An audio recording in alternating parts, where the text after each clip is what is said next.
ओम नमो शिवाय। ओम नमो शिवाय। भक्तों, शिव पुराण की कथा शुरू करने लगी हूँ। कथा आरंभ होते है। सुनो वीर हनुमान, राम लक्ष्मण जानकी, सदा करो कल्याण सियापति राम। जय जय राम मेरे प्रभु राम, जय जय राम करो कल्याण सीताराम। प्रसंग चल रहा है भगवान शिव का गंगावतरण तीर्थ में तपस्या के लिए आना। हिमवान द्वारा उनका स्वागत, पूजन और सत्वन तथा भगवान शिव की आज्ञा के अनुसार उनका उस स्थान पर दूसरों को न जाने देने का व्यवस्था करना।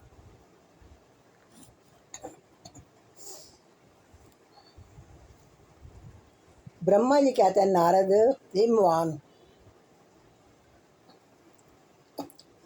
हिमवान की पुत्री, लोक पूजित शक्ति रूपा पार्वती हिमालय के घर में रहकर बढ़ने लगी। जब उनकी अवस्था 8 वर्ष की हो गई, तब सती के विरह से कातर हुए शंभु को उनके जन्म का समाचार मिला। नारद उस अद्भुत बालिका पार्वती को हृदय में रखकर वे मन ही मन बड़े आनंद का अनुभव करने लगे। इसी बीच में लौकिक गति का आश्रय ले शंभु ने अपने मन को एकाग्र करने के लिए तप करने का विचार किया। नंदी आदि कुछ शांत पार्षदों को साथ ले वे हिमालय के उत्तम शिखर पर गंगावतर नामक तीर्थ में चले आए। यहाँ पूर्व काल ब्रह्मा धाम से चतुर होकर समस्त पाप राशि का विनाश करने के लिए चली हुई परम पावनी गंगा पहले भूतल पर अवतीर्ण हुई थी। जितेंद्रिय हर ने वहीं रहकर तपस्या आरंभ की। वे आलस रहित हो चेतन ज्ञान स्वरूप नित्य ज्योतिमय निरामय जगमय चिंता नंद स्वरूप दैत्यहीन और तथा आश्रय रहित अपने आत्मभूत परमात्मा का एकाग्र भाव से चिंतन करने लगे। भगवान हर के ध्यान प्राण होने पर नंदी, भृंगी आदि कुछ अन्य पार्षदगण भी अपने ध्यान में तत्पर हो गए। उस समय कुछ ही प्रथम गण परमात्मा शंभु की सेवा करते थे। वे सब के सब मौन रहते और एक शब्द भी नहीं बोलते थे। कुछ द्वारपाल हो गए थे। इस समय गिरिराज हिमवान उस औषधि बहु शिखर पर भगवान शंकर का शुभगमन सुनकर उनके प्रति आदर की भावना से वहां आए।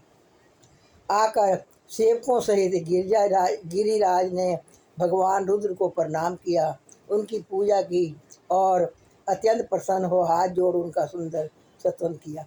फिर हिमवान ने कहा, प्रभु, मेरे सौभाग्य का उदय हुआ है जो आप यहाँ पधारे हैं। आपने मुझे स्नात कर दिया। क्यों ना हो, महात्माओं ने यह ठीक ही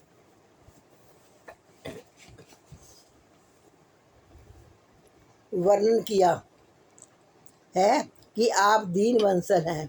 आज मेरे जन्म सफल हो गया है, आज मेरा जीवन सफल हुआ और आज मेरा सब कुछ सफल हो गया, क्योंकि आपने यहाँ पदार्पण करने का कष्ट उठाया है। महेश्वर, आप मुझे अपना दास समझकर शांति भाव से मुझे सेवा के लिए आज्ञा दीजिए। मैं बड़ी प्रसन्नता से अन्यायचित्त होकर आपकी सेवा करूँगा। ब्रह्मा जी कहते हैं, नारद, गिरिराज का यह वचन सुनकर महेश्वर किंचित आंखें खोली और सेवकों सहित हिमवान को देखा। सेवकों सहित गिरिराज को उपस्थित देखा। ध्यान योग में स्थित हुए जगदीश्वर ऋषभध्वज ने मुस्कुराते हुए से कहा, महेश्वर बोले, शैलराज, मैं तुम्हारे शिखर पर एकांत में तपस्या करने के लिए आया हूँ। तुम ऐसा प्रबंध करो जिसे कोई भी मेरे निकट न आ सके। तुम महात्मा हो, तपस्या के धाम हो तथा मुनियों, देवताओं, राक्षसों और अन्य महात्माओं को भी सदा आश्रय देने वाले हो। देज आदि का तुम्हारे ऊपर सदा ही निवास रहता है। तुम गंगा से अभिषिक्त होकर सदा के लिए पवित्र हो गए हो। दूसरों का उपकार करने वाले तथा संपूर्ण पर्वतों के समर्थशाली राजा है। ओ गिरिराज, मैं यहाँ गंगावतन स्थल में तुम्हारे आश्रित होकर आत्म संयम पूर्वक बड़ी प्रसन्नता के साथ तपस्या करूँगा। शैलराज गिरिशेठ, जिस साधन से यहाँ मेरी तपस्या बिना किसी विघ्न बाधा के चालू रह सके, उसे इस समय प्रयत्न पूर्वक करो। पर्वत प्रभ, मेरी यही सबसे बड़ी सेवा है। तुम अपने घर जाओ और मैंने जो कुछ कहा है उसका उत्तम प्रीति से यत्न पूर्वक प्रबंध करो। ब्रह्मा जी कहते हैं, नारद ऐसा कहकर सृष्टिकर्ता जगदीश्वर भगवान शंभु चुप हो गए। उस समय गिरिराज ने शंभु से प्रेम पूर्वक यह बात कही, जगन्नाथ परमेश्वर, आज मेरे मन में आज मैंने अपने प्रदेश में स्थित हुए आपका स्वागत पूर्ण पूजन किया है, वही मेरे लिए महान सौभाग्य की बात है। अब आपसे और क्या प्रार्थना करूं महेश्वर। कितने ही देवता बड़े बड़े यत्न का आश्रय ले महान तप करके भी आपको नहीं पाते, वे ही आप यहाँ स्वयं उपस्थित हो गए। मुझसे बढ़कर श्रेष्ठ सौभाग्यशाली और पूर्ण आत्मा दूसरा कोई नहीं है, क्योंकि आप मेरे पृष्ठ भाग पर तपस्या के लिए उपस्थित हुए हैं। परमेश्वर, आज मैं अपने को देवराज इनसे भी अधिक भाग्यवान मानता हूँ, क्योंकि सेवकों सहित आपने यहाँ आकर मुझे अनुग्रह का भागी बना दिया है। देवेश, आप स्वतंत्र हैं, यहाँ बिना किसी विघ्न बाधा के उत्तम तपस्या कीजिए। प्रभु, मैं आपका दास हूँ, अंत सदा आपकी आज्ञा के अनुसार सेवा करूँगा। ब्रह्मा जी कहते हैं, नारद ऐसा कहकर गिरिराज हिमालय तुरंत अपने घर लौट आए। उन्होंने अपनी प्रिया मैना को बड़े आदर से वह सारा वृत्तांत कह सुनाया। तत्पश्चात शैलराज ने साथ जाने वाले परिजनों तथा समस्त सेवकगणों को बुलाकर उन्हें ठीक ठीक समझा दिया। हिमालय बोले, आज से कोई भी गंगावतन नामक स्थान में, जो मेरे पृष्ठ भाग में ही है, मेरी आज्ञा मानकर न आ जाए। यहाँ मैं सच्ची बात कहता हूँ, यदि कोई वहाँ जाएगा तो उस महादुष्ट को मैं विशेष दंड दूंगा। उन्हें इस प्रकार अपने समस्त गणों को शीघ्र ही नियंत्रण करके हिमवान ने विधिन वारण के लिए और जो सुंदर प्रयत्न किया वह तुम्हें बताता हूँ सुनो। हिमवान पार्वती को शिव की सेवा में रखने के लिए उनसे आज्ञा मांगना और शिव का कारण बताते हुए इसे प्रस्ताव को स्वीकार कर देना। ब्रह्मा जी कहते हैं, नारद तदनंतर शैलराज हिमालय उत्तम फल फूल लेकर अपनी पुत्री के साथ हर्षपूर्वक भगवान हर के समीप गए। वहाँ जाकर उन्होंने ध्यान पर्यंत त्रिलोकीनाथ शिव को प्रणाम किया और अपनी कन्या काली को भी हृदय से उनकी सेवा में अर्पित कर दिया। फल फूल आदि सारी सामग्री उनके सामने रख कर पुत्री को आगे करके शैलराज ने शंभु से कहा, भगवान, मेरी पुत्री आप भगवान चंद्रशेखर की सेवा करने के लिए उत्सुक है। अंत आपके आराधना की इच्छा से मैं इसको साथ लाया हूँ। यह अपनी दो सखियों के साथ सदा आप शंकर की ही सेवा में रहे। नाथ, यदि आपका मुझ पर अनुग्रह हो तो इस कन्या को सेवा के लिए आज्ञा दीजिए। तब भगवान शंकर ने उस परम मनोहर कामनी रूपनी कन्या को देखकर आंखें मूंद ली और अपने त्रिगुणातीत अविनाशी परम तत्व में उत्तम रूप का ध्यान आरंभ किया। उस समय सर्वेश्वर एवं सर्वव्यापी जटाजूटधारी वेदांत वेद चंद्रकला विशूषण शंभु उत्तम आसन पर बैठकर नेत्र बंद किए तब ध्यान में ही लग गए।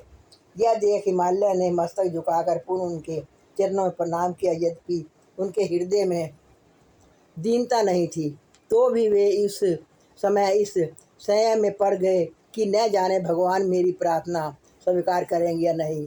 वक्ताओं में श्रेष्ठ गिरिराज हिमवान ने जगत के एकमात्र बंधु भगवान शिव से इस प्रकार कहा। हिमालय बोले, देव महादेव करुणाकार शंकर विभु, मैं आपकी शरण में आया हूँ। आंखें खोलकर मेरी ओर देखिए।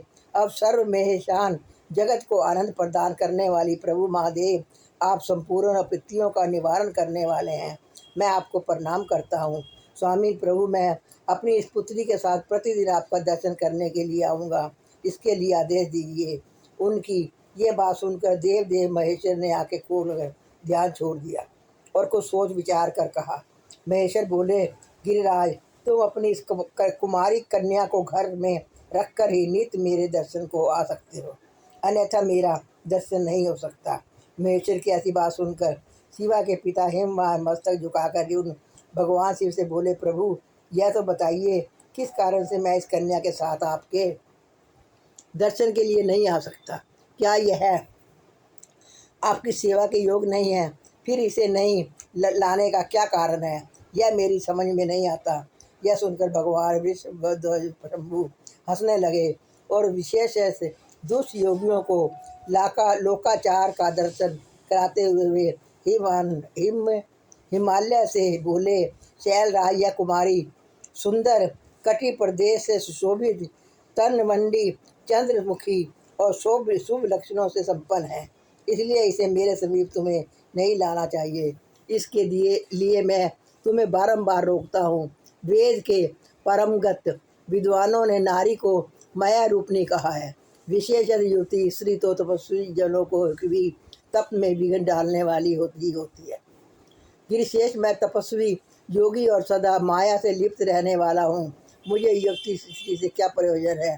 तपस्वियों के श्रेष्ठ आश्रय हिमालय, इसलिए फिर तुम्हें ऐसी बात नहीं करनी चाहिए, क्योंकि तुम वेदार्थ धर्म में प्रवीण, ज्ञानियों में श्रेष्ठ और विद्वान हो।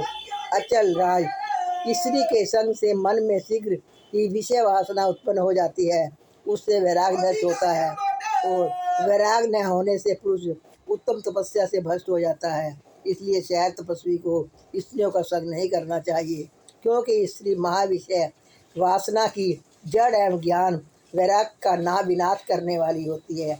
ब्रह्मा जी कहते हैं, नारद, इस तरह की बहुत सी बातें कहकर माँ योगिनी शिरोमणि भगवान महेश चुप हो गए। देव से शंभु का यह निष्प्रय और निठुर वचन सुनकर काली के पिता हिमवान चिकित कुछ व्याकुल हो चुप हो गए।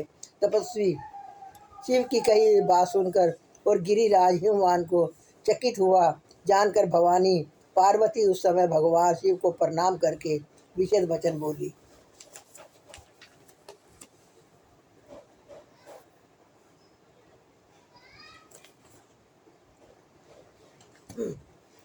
पार्वती और शिव का दार्शनिक संवाद। शिव का पार्वती को अपनी सेवा के लिए आज्ञा देना तथा पार्वती द्वारा भगवान की प्रतिदिन सेवा। भवानी ने कहा, योगिनी, आपने तपस्वी योगी गिरिराज से यह क्या बात कह डाली? प्रभु, आप ज्ञान विशारद हैं, तो भी आप बात का उत्तर मुझसे सुनिए। शंभु, आप तप शक्ति से संपन्न होकर ही बड़ा भारी तप करते हैं। उस शक्ति के कारण ही आप महात्माओं को तपस्या करने का विचार हुआ। सभी कर्मों को करने के जो वह शक्ति है, उसे ही प्रकृति जानना चाहिए। प्रकृति से ही सबकी सृष्टि पालन और संहार होते हैं। भगवान, आप कौन हैं और सूक्ष्म प्रकृति क्या है, इसका विचार कीजिए। प्रकृति के बिना लिंग रूपी महेश्वर कैसे हो सकते हैं? आप सदा प्राणियों के लिए जो अर्चनानीय, वंदनीय और चिंतनीय है, वह प्रकृति के लिए ही कारण है। इस बात को हृदय से विचार कर कि आपको जो कहना हो वह सब कीजिए। ब्रह्मा जी कहते हैं, नारद, पार्वती जी की इस वचन को सुनकर महती लीला करने में लगे हुए प्रसन्नचित महेश्वर हंसते हुए बोले। महेश्वर ने कहा, मैं उत्कृष्ट तपस्या द्वारा मैं प्रकृति का नाश करता हूँ और तत्व प्रकृति रहित शंभु के रूप में स्थित होता हूँ। अंत सत्पुरुषों को भी कभी कहीं प्रकृति का संग्रह नहीं करना चाहिए। लोकाचार से दूर एवं निर्विकार रहना चाहिए। नारद, जब शंभु ने लौकिक व्यवहार के अनुसार यह बात कही, तब काली मन ही मन हंसकर मधुर वाणी में बोली।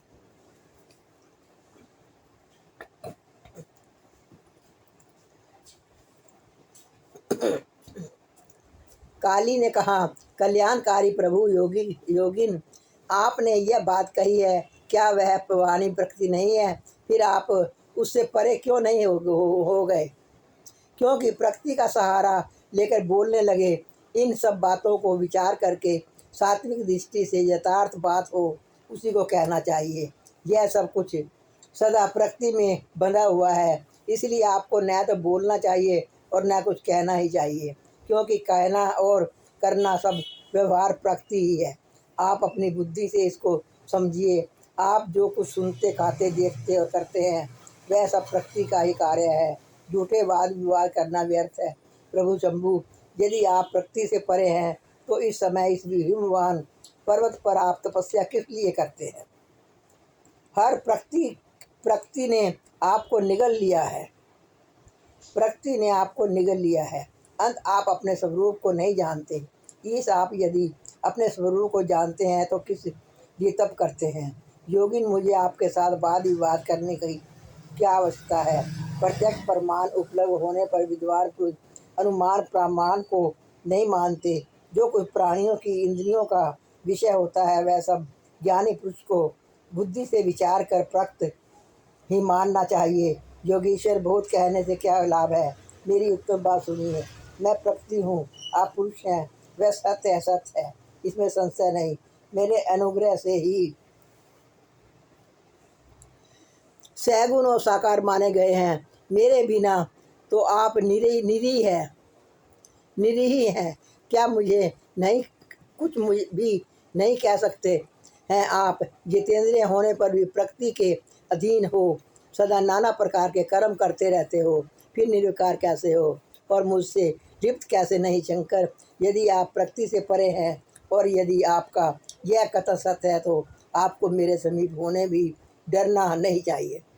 ब्रह्मा जी कहते हैं, पार्वती का यह साख्य शास्त्र के अनुसार कहा हुआ वचन सुनकर भगवान शिव वेदांत मत में शिक्षित हो उनसे यूँ बोले। श्री शिव ने कहा, सुंदर भाषण करने वाली गिरजे, यदि तुम साख्य मत को धारण करके ऐसी बात कहती हो तो प्रतिदिन मेरी सेवा करो, परंतु वह सेवा शास्त्र निधि सिद्ध नहीं होनी चाहिए। गिरिजा से ऐसा कहकर भक्तों पर अनुग्रह और उनका मनोरंजन करने वाले भगवान शिव हिमवान से बोले। शिव ने कहा, गिरिराज, मैं यहाँ तुम्हारे अत्यंत रमणीय श्रेष्ठ शिखर की भूमि पर उत्तम तपस्या तथा अपने आनंद में परमार्थ रूप का विचार करता हुआ विचरूंगा।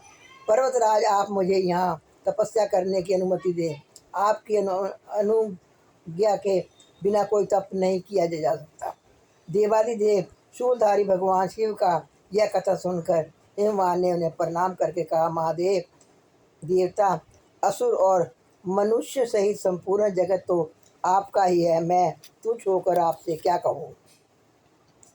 ब्रह्मा जी कहते हैं, नारद, गिरिराज हिमवान के ऐसा कहने पर लोक कल्याणकारी भगवान शंकर हंस पड़े और आदरपूर्वक उनसे बोले, तो अब तुम जाओ। शंकर की आज्ञा पाकर हिमवान अपने घर लौट गए।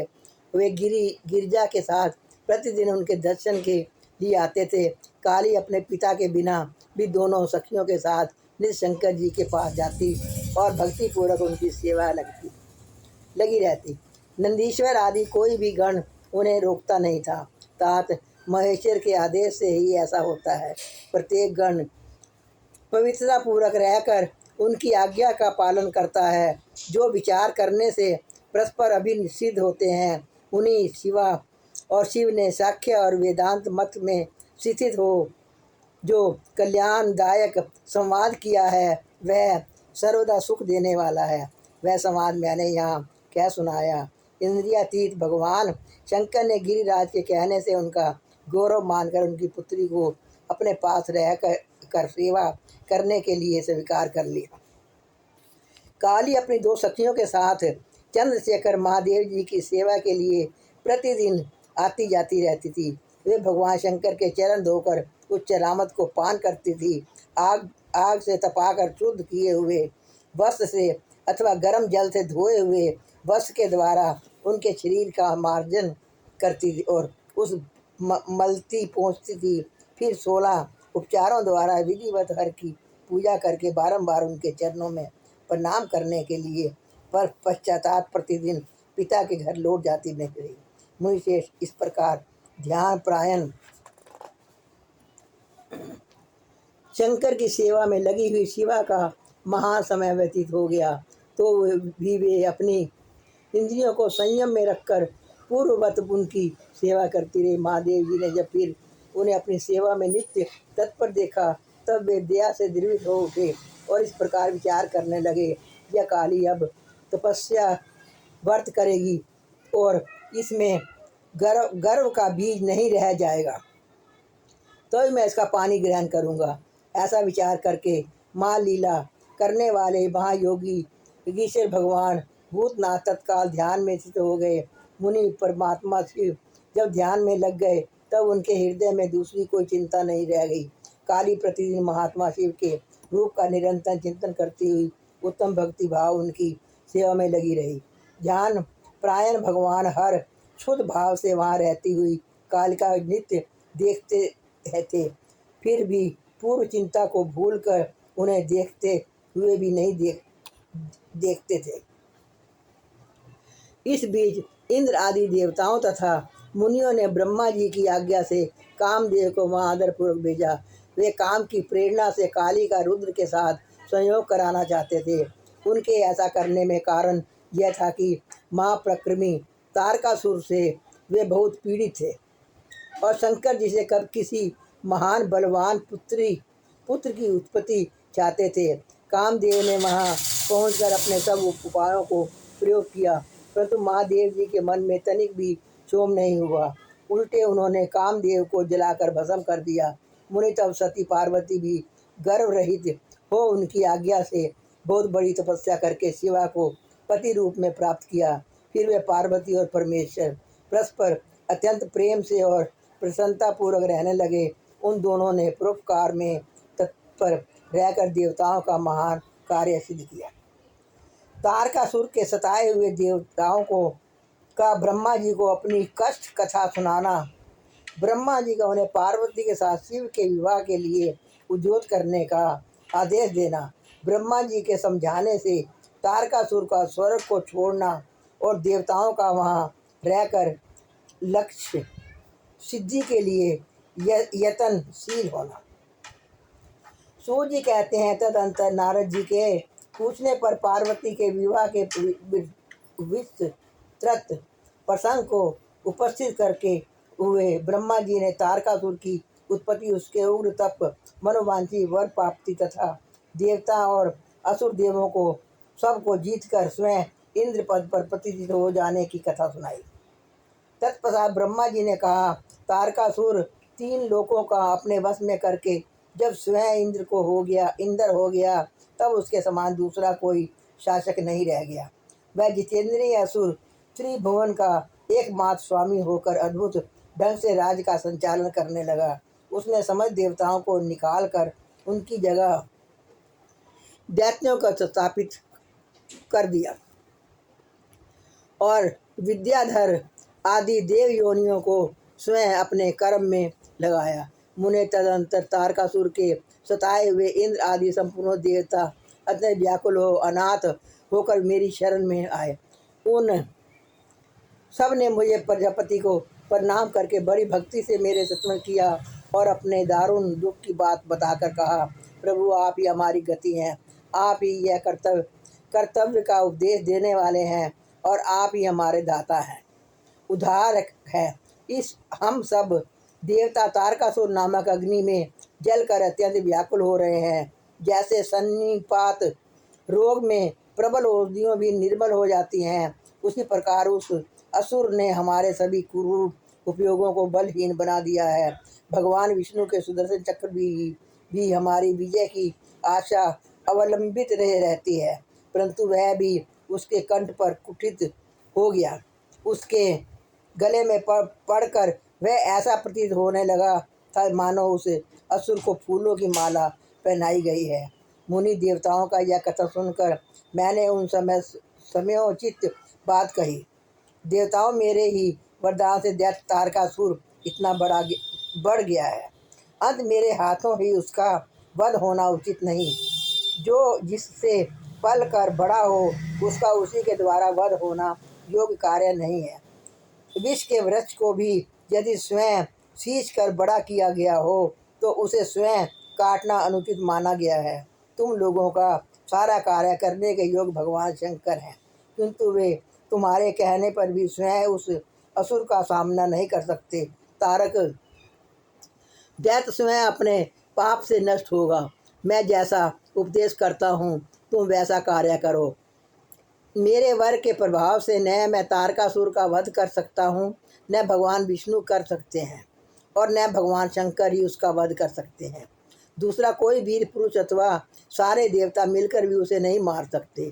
यह मैं सत्य कहता हूँ। देवताओं, यदि शिवजी के वीर्य से कोई पुत्र उत्पन्न हो तो वही तारक दैत्य का वध कर सकता है, दूसरा नहीं। सुरशेष गण, इसके लिए जो उपाय मैं बताता हूँ उसे करो। माँ देव जी की कृपा से वह उपाय अवश्य सिद्ध होगा। पूर्व काल में जिस दक्ष कन्या सती ने दक्ष के यज्ञ में अपने शरीर को त्याग दिया था, वही इस समय हिमालय पत्नी मेनका के गर्भ से उत्पन्न हुई है। यह बात तुम्हें भी विदित है ही है। महाबली उस कन्या का पानी ग्रहण अवश्य करेंगे, तथापि देवताओं, तुम स्वयं भी इसके लिए प्रयत्न करो। तुम अपने यत्न से ऐसा उद्योग करो जिससे मेनका कुमारी पार्वती में भगवान शंकर अपने वीर्य का आधान कर सके। भगवान शंकर उदरचावीर है, उनका वीर्य ऊपर की ओर उठा हुआ है। उनके वीर्य को प्रस्खलित करने में केवल पार्वती ही समर्थ है, दूसरे कोई अबला अपनी शक्ति से ऐसा नहीं कर सकती। गिरिराज की पुत्री वे पार्वती इस समय युवावस्था में प्रवेश कर चुकी हैं और हिमालय पर्वत पर तपस्या में लगे हुए माँ देव जी की प्रतिदिन सेवा करती हैं। अपने पिता हिमवान के कहने से काली शिवा अपने दो सखियों के साथ ध्यान परायण परमेश्वर शिव की साग्रह सेवा करती है।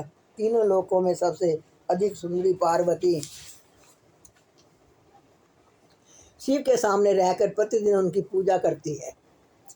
तथापि वे अध्ययन मगन महेश्वर मन से भी ध्यानहीन स्थिति में नहीं आती, अर्थात ध्यान भंग करके पार्वती की ओर देखने का विचार भी मन में नहीं लाते। देवताओं चंद्रशेखर शिव जिस प्रकार काली को अपना भार्या बनाने की इच्छा करे, वैसे चेष्टा तुम लोग शीघ्र ही प्रयत्नपूर्वक करो।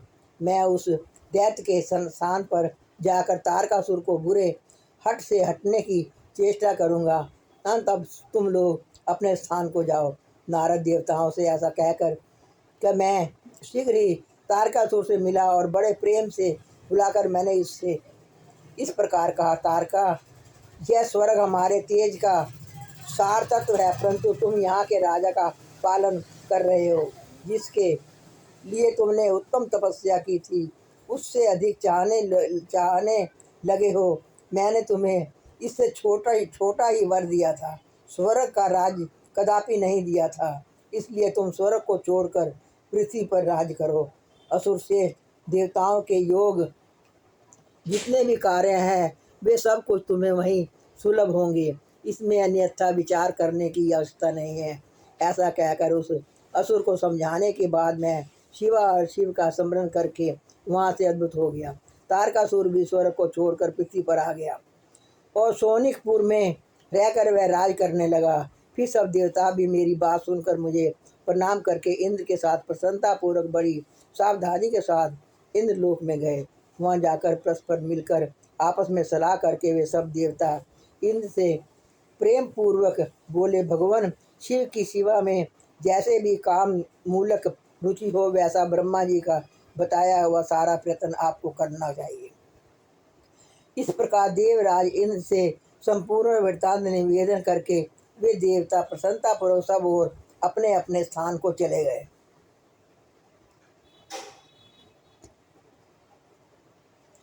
इंद्र द्वारा काम का संवर्णन करके साथ उनकी बातचीत तथा उनके कहने से काम का शिव का मोहने के लिए प्रस्थान।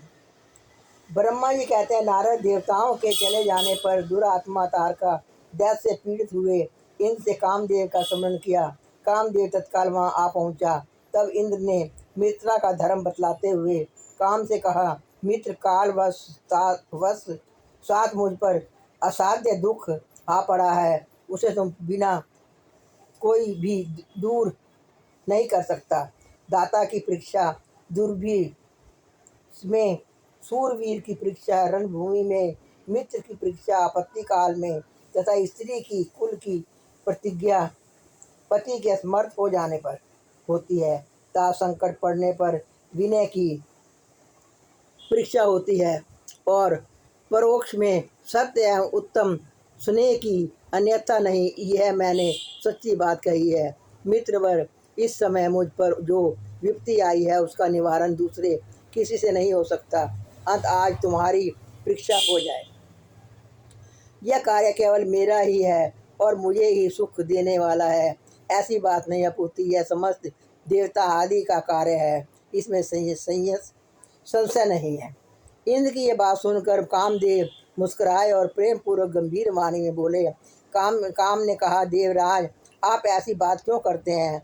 मैं आपको उत्तर नहीं दे रहा हूँ, आवश्यकता निवेदन मात्र कर रहा हूँ। लोक में कौन उपकारी मित्र है और कौन बनावटी, यह स्वयं देखने की वस्तु है, कहने की नहीं। जो संकट के समय बहुत बातें करता है वह काम क्या करेगा? तथापि महाराज प्रभु, मैं कुछ कहता हूँ, उसे सुने। मित्र, आपके आपके इंद्र पद को छीनने के लिए दारुण तपस्या कर रहा है, आपके उस शत्रु को मैं सर्वथा तपस्या से भ्रष्ट कर दूंगा। जो काम जिसने पूरा हो सके, बुद्धिमान पुरुष उसे उसी काम में लगाए। मेरे योग जो कार्य हो वह सब आप मेरे जिम्मे कीजिए।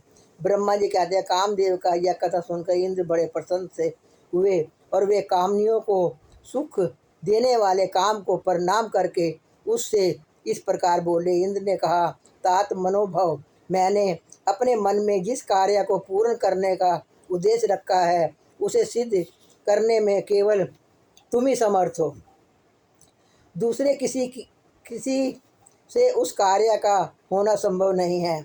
मित्रवर, मनोभाव काम जिसके लिए आज तुम्हारे सहयोग की अपेक्षा हुई है उसे ठीक ठीक बता रहा हूँ। सुनो, तारक नाम से प्रसिद्ध जो महान दैत्य है वह ब्रह्मा जी का दैत्य वर पाकर अजय हो गया है और सभी को दुख दे रहा है। वह संसार को पीड़ा दे रहा है। उसके द्वारा बारंबार धर्म का नाश हुआ है। उससे सब देवता और समस्त ऋषि दुखी हुए हैं। संपूर्ण देवताओं ने पहले उसके साथ अपनी पूरी शक्ति लगाकर युद्ध किया है।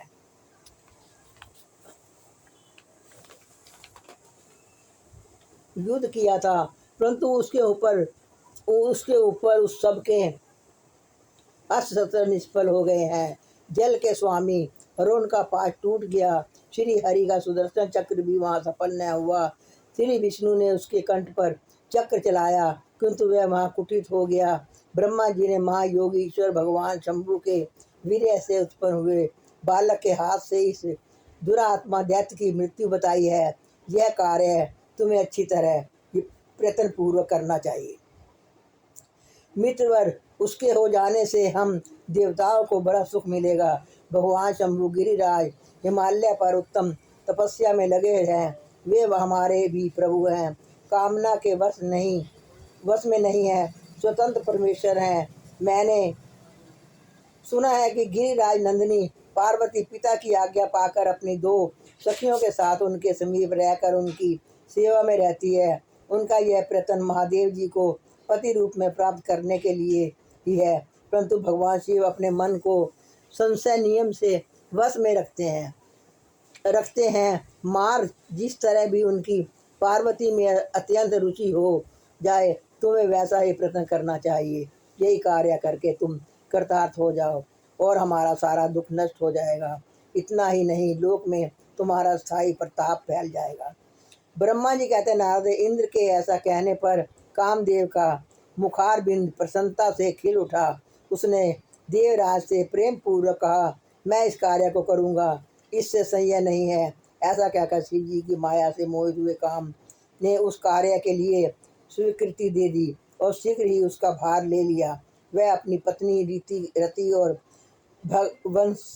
वसंत को साथ ले बड़ी प्रसन्नता के साथ उस स्थान पर गया जहाँ साक्षात योगीश्वर शिव उत्तम तपस्या कर रहे थे।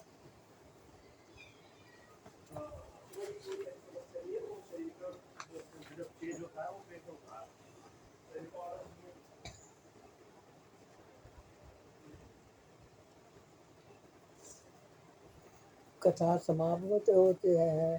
सुनो वीर हनुमान, राम लक्ष्मण जानकी, सदा करो कल्याण। सियापति रामचंद्र की जय, पवन सुत हनुमान की जय, और जी सब संतन की जय, और भोले भंडारी की जय। भक्तों, कथा को पूरी सुना करो। बहुत बहुत अच्छे प्रसंग आ रहे हैं, पार्वती जी के बहुत सुंदर प्रसंग हैं। इसको पूरा सुना करो। आगे फिर मैं दूसरा प्रसंग आपको सुनाऊंगी। ओम नमो शिवाय, ओम नमो शिवाय।